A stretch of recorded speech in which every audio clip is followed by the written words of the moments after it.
In my last video, I talked about how the sexual revolution of the 1970s and the rise of casual sexual relationships helped create a pandemic of never married single mothers, and in this video, I want to drive that point home. Data from Pew Research shows that in 1960, only 4% of all single mothers had never been married before. The overwhelming majority of them have been divorced or widowed. A few decades after the sexual revolution of the 1970s, that number is now 44% of all single mothers have never been married before. And now in 2024, that rate is 51%, while only 28% were divorced and 5% were widowed. More data from Pew also shows that the number of births to never married single mothers has skyrocketed since 1960. In 1960, that number was 5%. By 1970, it was 11%.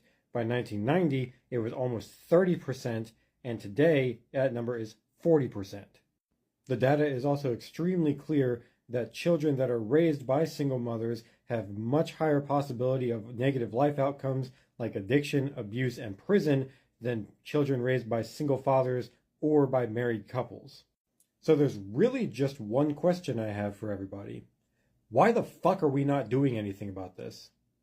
Why are we, as a society, so content to allow 30% of our children to be raised in single-parent households, knowing that they're going to have a lower quality of life on average than if they were raised in a two-parent household? Why are we so okay with giving into hedonism to the point where almost half of all children in the US are born to unwed mothers?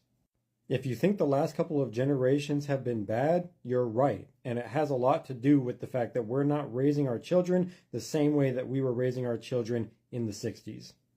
Children need the stability, the support, and the guidance of a two-parent household to make sure that they have the best chance of having a successful life.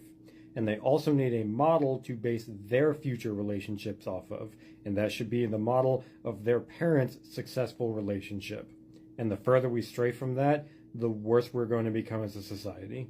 And that's already been proven over the last 50 years. But I'm just some white guy, what do I know?